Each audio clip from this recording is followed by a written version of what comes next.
السلام علیکم ورحمۃ اللہ وبرکاتہ۔ یہ بات سب کو معلوم ہے کہ تراویح کی سنت تعداد 11 رکھتے ہیں، اور یہی کچھ بخاری شریف کی حدیث سے ثابت ہے، ابن خزیمہ ابن حبان کی حدیث سے ثابت ہے، جناب عائشہ رضی اللہ عنہا نے فرمایا ہے، اور جناب جابر بن عبداللہ نے بتایا ہے رضی اللہ تعالی عنہم، اور جناب عمر فاروق رضی اللہ تعالیٰ عنہ نے بھی اپنے زمانے میں جب 2 قاریوں کی ڈیوٹی لگائی تھی کہ لوگوں کو تراویح کی نماز پڑھائیں، تو انہیں حکم دیا تھا کہ 11 رکعتیں پڑھائیں۔ اور یہ جو آتا ہے کہ جناب عمر فاروق نے 20 رکعتوں کے بارے میں کہا تھا، تو یہ روایت ضعیف ہے۔ دونوں روایتیں موطا امام مالک میں موجود ہیں، ان میں سے 11 والی جو ہے وہ صحیح ہے اور نبی علیہ السلام کے طریقے کے مطابق بھی ہے۔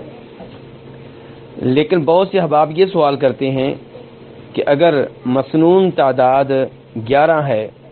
تو پھر حرمین میں 11 سے زائد کیوں ہیں؟ تو سب سے پہلے یہ گزارش کر دوں کہ سعودی عرب کے علماء کرام، مثلا شیخ ابن باز، شیخ ابن عثیمین، جو سعودی عرب کے ممتاز علماء تھے، جن کا سعودیہ میں ایک نام ہے اور ایک شہرت ہے، ان کے فتاوی واضح طور پہ موجود ہیں، جس میں انہوں نے بتایا ہے کہ سنت تعداد 11 ہی ہے۔ تو سعودی عرب کے علماء کرام بھی یہی مانتے ہیں کہ سنت تعداد 11 ہی ہے، اور اسی لیے سعودی عرب کی اکثر مساجد میں 11 رکعتیں ہی پڑھائی جاتی ہیں۔ کچھ مساجد میں 20 یا 23 رکعتیں پڑھائی جاتی ہیں، یعنی کہ 20 نفل اور 3 وتر، ان میں سے مسجد نبوی بھی ہے، مسجد حرام بھی ہے۔ تو گزارش یہ ہے کہ ہم سب کو معلوم ہونا چاہیے کہ سعودی حکومت کا مزاج کیا ہے۔ سعودی حکومت اس بات کی قائل نہیں ہے کہ ایک ہی مسجد میں الگ الگ جماعتیں کرائی جائیں، پہلے کچھ لوگ نماز پڑھیں اور پڑھائیں، اور پھر دوسرا گروپ آ جائے، وہ لوگ نماز پڑھیں اور پڑھائیں۔ اس کی سعودی حکومت قائل نہیں ہے۔ سب کو معلوم ہوگا کہ سعودی حکومت آنے سے پہلے مسجد حرام میں 4 یا 5 مصلی ہوا کرتے تھے، یعنی کہ ایک کی نماز بار بار پڑھی جاتی تھی۔ مثلا پہلے حنفی پڑھتے، پھر شافعی پڑھتے، پھر مالکی پڑھتے، پھر حنبلی پڑھتے،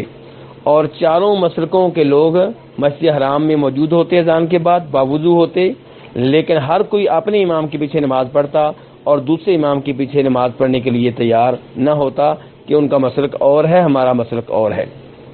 اور ہم اللہ کا شکر ادا کرتے ہیں اور شاہ عبدالعزیز رحمہ اللہ کو دعائیں دیتے ہیں، جو موجودہ بادشاہ کے والد محترم تھے، جنہوں نے حکومت میں آتے ہی اس چیز کو ختم کیا اور کہا ایک ہی امام نماز پڑھائے گا، سب اس کے پیچھے نماز پڑھیں گے، سب مسلمان ہیں، وہ بھی مسلمان ہیں۔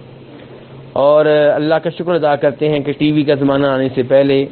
ویڈیو کا زمانہ آنے سے پہلے یہ چیز ختم ہو گئی کہ مسلمان الگ الگ اللہ کے سب سے عظیم گھر میں نماز پڑھیں۔ تو آج کل مسجد نبوی، مسجد حرام میں 20 رکعتیں ہوتی ہیں، 3 وتر ملا کر 23، تاکہ 20 کے قائل انہی کے پیچھے نماز پڑھیں، اور جو 10 یعنی کہ 10 نفل اور 1 وتر 11، یا 8 نفل اور 3 وتر 11 کے قائل ہیں، وہ ان میں سے کسی ایک امام کے پیچھے نماز پڑھ لیں، پہلے امام کے پیچھے یا 2 کے پیچھے، کیونکہ 1 سے زائد امام نماز پڑھاتے ہیں۔ لیکن یہ کہ الگ جماعت ہو، پہلے 11 رکھتے امام صاحب پڑھائیں، پھر کوئی گروپ آ جائے اور وہ الگ سے نماز پڑھیں، سعودی حکومت اس کی قائل نہیں ہے۔ ویسے بھی سعودی علماء کرام کا یہ فتویٰ بالکل واضح ہے کہ سنت مسنون افضل تعداد جو ہے وہ 11 رکھتے ہیں، لیکن کمی بیشی کی اجازت ہے۔ تو اس لیے یہاں پہ 20 سے زائد رکعتیں پڑھائی جاتی ہیں، ورنہ مسنون تعداد بلا شک و شبہ 11 رکعتیں ہی ہیں، واللہ اعلم۔